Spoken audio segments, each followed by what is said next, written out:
So I'm not going to have some like distant cousin from like some, you know, twice removed from some part of the family I've never even met show up on my last day of life with a fake power of attorney like Jeff's mother did and suddenly claim everything and then donate me to science like Jeff's mother did.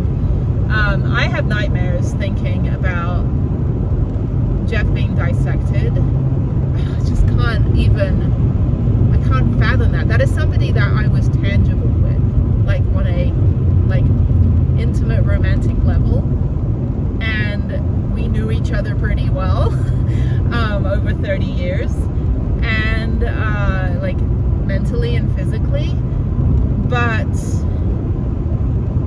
I cannot even picture that he's just gonna be dissected like a turkey on Thanksgiving. Like, that's Jeff. That's my Jeff. I'm his Jenny. That's Jeff. Like, not him. And we still don't have him, so I need to call LAPD probably Monday and see where they are with it. I mean, we just need him. We need whatever's left of him repatriated from the lab. We can have him cremated, and then part of the ashes I'll take so I can spread them in beautiful places, doing epic things like tandem base jumps and bungee jumping and, you know, skydiving and all that stuff. But then the rest of it will be buried next to his dad in Las Vegas in the military veteran cemetery, so that we have a place that we can go. I spent 4 months in Vegas waiting for that to happen. It didn't happen. So, you know, and then Vegas got too hot and it was a little bit too dangerous. Someone tried to steal my bikes and I just didn't feel safe there, and I kept getting laryngitis. You know, I've never had COVID, but I just kept getting like an upper respiratory infection, so I left and went on to Utah, then went up to Salt Lake City, and then went to Montana.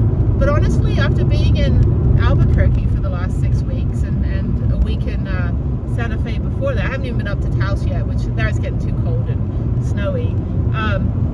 But I probably should have just spent the summer in Albuquerque, staying in Santa Fe at the ski valley where it's cold, riding at Angel Fire where it's temperate, and then doing the whole bait and switch with the car all summer. And they only cost me, I've only spent $11 on gas, and I had like 450 miles to my tank this morning, which is fantastic. I have no idea why I have so much gas.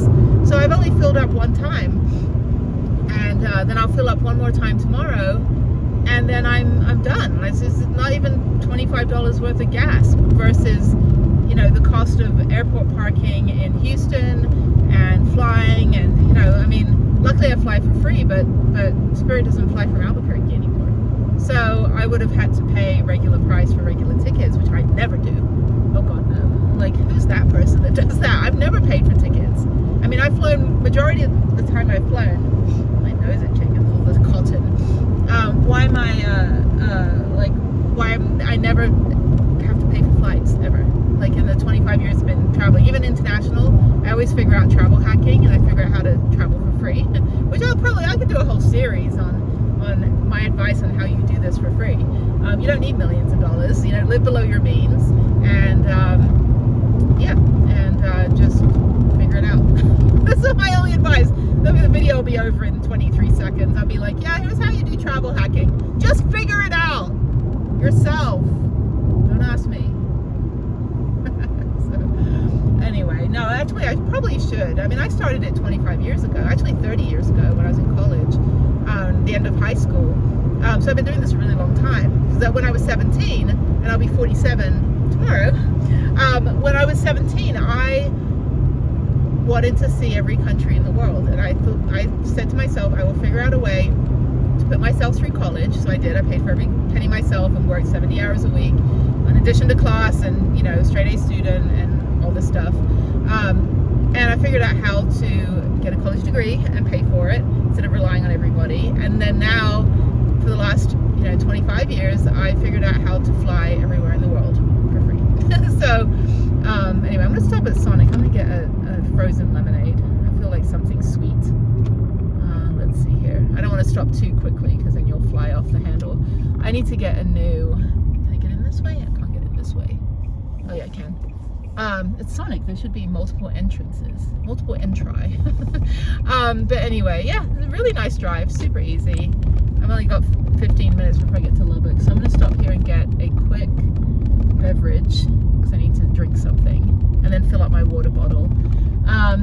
yeah, so that's kind of, I don't know, just babbling while I'm driving.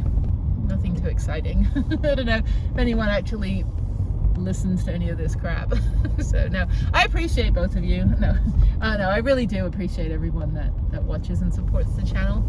It means a lot. I mean, it's been a lot of hard work, and I do care a lot about what I put into the videos, and I'm more of a writer when it comes to journalism. I've always been a writer and a photographer, so bear with me, the whole video thing is quite new, but I do appreciate completely everybody's everybody's participation. So anyway, so let me go in here quickly. I have the app, so I've got to pull in, and they used to have, some of these have like app parking, like if you're just going to pick up from the app.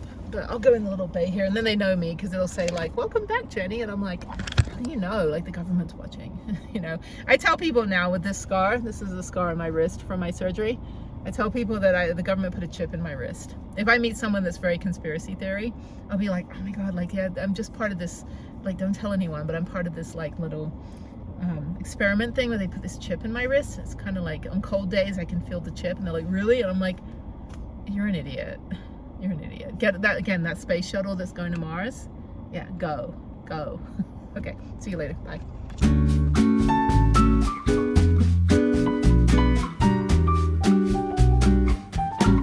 All right, goodbye Lubbock. That looks exactly the same no matter what part of Lubbock you drive. Gas is only, I got it for $2.26 at the Murphy gas station by Walmart. Woo, dust storm. Okay, so now I've got 2 hours and 15 minutes to Abilene. And I think I'll go to Starbucks for a little bit, and then I want some noodles for dinner. I want soup because I'm kind of cold. But anyway, but I will see you guys a little bit later, maybe tonight or in the morning. I don't know. We'll find out. You'll find out. You'll see in a couple seconds what we do next. All right. Good evening. There's an Uber. There's the Party Central for the 18-wheelers at the Walmart. And then I'm going to go over here if I can figure out how to get into the parking lot of Cracker Barrel. And I'm in Abilene, so I forgot that there was a, look at these people. Can you take up any more spaces, dude? Anyway, it's okay, I'm just a little fish today. So yeah, so there's a Jeep, oh no, it's that person's motorhome, there's this guy, hopefully no generator. So I'm just gonna park, hang on a minute. No, they don't have a generator on. Usually the generator is if it's like super cold. No, super hot. So anyway, so there's no partition. Okay, I'm gonna park under the tree here. That should be fine. Sorry, I'm just like in the parking lot here. Okay, so here's my spot, and let me just put you on the holder, hang on. Sorry, not the most exciting view. But anyway, so yeah, there's a Walmart, and then I've got a car camper next to me. Let me just make sure I'm in the lines here. Oh God, I opened my door and it smells like Cracker Barrel. It's still open. Oh, no, it's closed now. It's 10:20.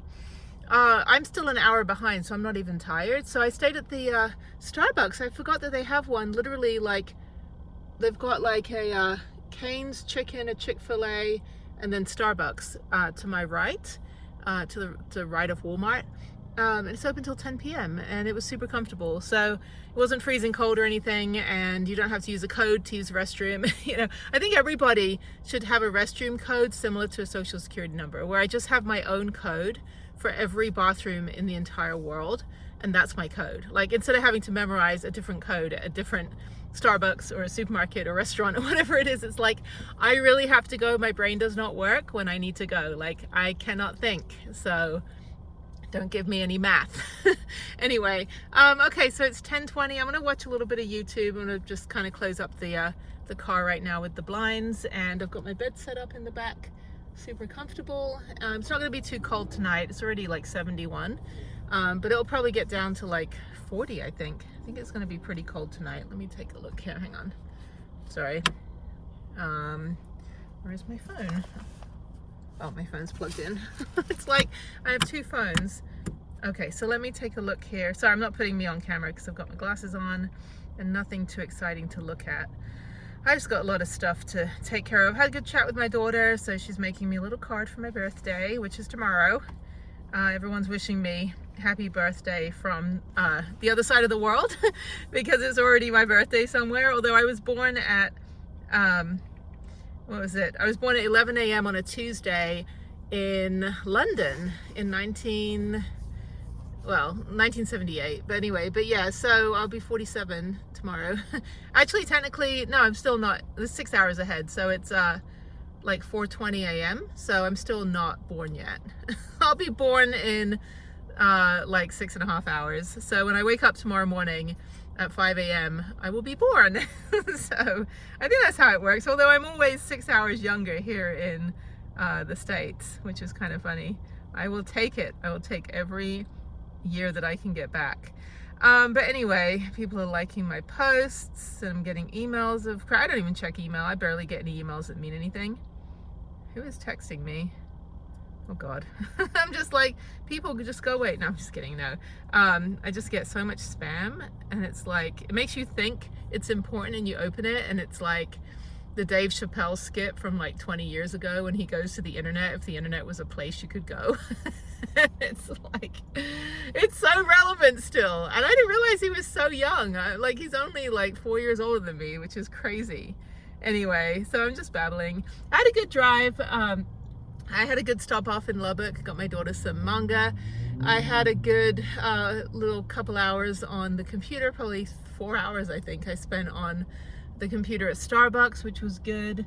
I've got enough food and stuff to get me back to Houston tomorrow. I've got a 5-hour drive. Let me just double check. I'm gonna go see how far it is to my mailbox, to the post office. It is 5 hours and 40 minutes tomorrow. So today I drove, I think 7.5 hours. And that last 2 hours just dragged on. I was like, I just want to get to Abilene. Tomorrow morning will be easy. So I'll leave here by 7 and then should get to Houston before 1 p.m. And then I need to get my mail and run a few errands, go over to my storage unit. Yeah, I've got a pretty well-oiled machine with the car and the van transition, although I don't know if I locked my van. I keep thinking I didn't lock the van. I don't think anyone's going to take anything. But anyway, so I'm just going to, yeah, just kind of run a few errands and stuff and then probably take a really long nap tomorrow. It's my birthday, so I really don't want to do anything. There is a video game art show that my daughter is going to in the evening that I might pop over to with some friends. I might go to dinner. I don't know. I don't know what's happening. I don't make the rules. I'm just so tired by the time I get home that I just want to see my daughter. I don't want to be social. I don't really want to get dressed up and go out because I don't really like care for that anymore. I want to wear just like hiking boots and go for a hike. But then if I hang out with friends, I don't want to go hiking and bike riding because I do that every single day. I want to go out and do nice stuff. But then the thought of having to like put myself together to go out, and I'm too tired. I just want to take a nap. So after driving for 2 days, and then I have to turn around and come back again on Wednesday. So it's fine. I'm going to stay at the Lubbock Cracker Barrel on Wednesday night. I'm going to drive 7 hours up there, so I'll be bypassing Abilene. But Abilene's my stop. If I don't feel like doing 7 hours, I can do 5 hours. So I kind of have like the two places staggered. And then after that, it's easy breezy to get to Albuquerque, and then I get back in the van. I'm not really going to do much for the next week and a half, I think. I'm just going to deal with the stuff at home and then come back. So worst case scenario, well, I don't know if I locked my van. I have to have someone go over and check to see if I locked the van.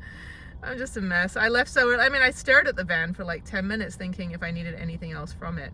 But I'm pretty sure because I took my keys, and I always do lock the van when I put the side mirrors in.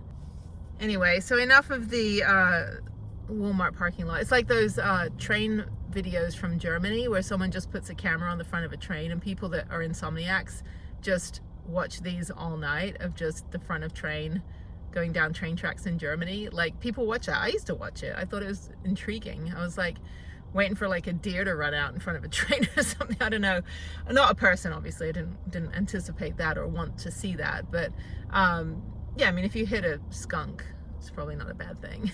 But yeah, so okay, well, this is great. This is such a nice Cracker Barrel. It's so peaceful, and they just don't care. So, and I've got a couple car campers and 2 RVs. I do miss the van, but I will say that my bed is very comfortable. And again, you know, people are like, why didn't you just get a hotel? I'm like, if I got a hotel for like every time that I'm traveling, instead of just like sleeping at the airport, because I'm fine sleep traveling. Like I don't have to have a hotel. I mean, it's just a waste of money when it's only for like 6 hours. You know, I mean, if I was with somebody else or my daughter, or I needed to spend more time in a hotel, then yeah, I'd get a hotel. But if I get to a place at 10 p.m. and I have to leave at 5 a.m., why would I spend, you know, $80 to $120 for a hotel? I'm not paying for the $40 hotels. There's, you know, even that, like, it adds up, you know, for the amount of days that I've been on the road in the last 5 years, or even the last 25 years. I used to do homestays and figure out like, okay, I'll take an overnight train versus taking a day train and paying for a hotel, because then you're really just paying twice. Like if I'm paying for the train, I might as well get the overnight train. That way I don't have to pay for a hotel. I used to take the overnight bus from Tokyo, from my town in Japan to Tokyo, and that was a 9-hour bus ride. The overnight bus? Yeah, the overnight bus. And it was, the sleeper bus was great. And I would take it after work at 6 p.m. or 9, I think it was 9 p.m. Yeah, I'd leave work at 5. I'd go home, get my bag, take this little dinky little local train, like 2 towns down the coast. And I lived where the tsunami hit, but yeah, so I go down the coast, go to Miyagi, which really got hit by the tsunami back in 2011. And then I would get on the overnight train at 9 p.m. and it would get to Tokyo at like 6 p.m. So whatever that was, 9 hours or something. The 6 a.m., sorry, not 6 p.m., I can't even think. So yeah, so I take the 9-hour overnight train, I sleep the whole way. You get 1 seat per column, so, or aisle rather. So you don't have anyone next to you, and your bed reclines all the way. You get a blanket, slippers, there's a toilet, you get tea in the morning, and it was like $70. And I was like, that's perfect. Why would I take a bullet train for $150 and have to get a hotel and waste, you know, a whole night when I could have gotten to Tokyo at 6 in the morning versus 11 a.m. on a Saturday? I could get there at 6 a.m. on a Saturday. And I would do that every other week. I would go down and visit Tokyo and hang out with my Navy friends or my other foreign friends or Japanese friends. And I'd do that twice a month. And then the rest of the time I would be up with my boyfriend in the Air Force Base, which is 2 hours north of me. I'd drive up there. Or when he was deployed, I would spend more time traveling around Japan, or I'd meet up with him in other countries where he was, or I'd just go do my journalism. It was a good balance. But yeah, I mean, I traveled very economically, but very comfortably. And car camping is a big thing in the culture now. I mean, everyone's figuring out how to just stretch their dollar without skimping on the experience. Like, I get to do as much as I would if I was in a hotel. Yeah, I don't get to shower in my car, but I can just go to a gym, you know, or I can just do it when I get home tomorrow. Like, it's no big deal. But I love it. It's very comfortable, and it's actually very safe. A lot safer than people think. And nobody's going to bother you. People that want to cause problems don't want to make you their problem. It's like, trust me, like, people that live paranoid and think everyone's going to be, you know, smashing their window in, that generally doesn't happen. People are generally minding their own business. If they want to cause problems, they don't need you as an additional problem. And plus, this is Texas, where you don't mess with Texas. People carry guns. I don't have a gun, but people do. And so you don't want to honk at someone. It's actually quite nice. I hate Texas for a lot of things, like I don't have my uterus, and you know, it's the system in regards to being protected from abusive people is not very good. You're generally, you know, it's just not a good place for women in general, when it comes to my rights. But for safety, no one's going to mess with me. They just assume everybody's carrying. I was like, okay, well, I've got, what do I have? I have my key fob. So I'll whack you over the head with that. I've got a glass tea kettle that hurts a lot because I dropped it on my toe one time. But anyway, okay, well, let me watch some YouTube and get these window shades up, and yeah, let's go to bed and wake up early tomorrow. And it's good. It's gonna be nice and cold tonight, so I've got my little fleece jacket on. But anyway, so hope you've enjoyed the Walmart parking lot. No, yeah, no one's gonna mess. I mean, really, like, who's gonna like smash my window in? There's nothing to take. So anyway, all right, cool. I will talk with you tomorrow. Bye.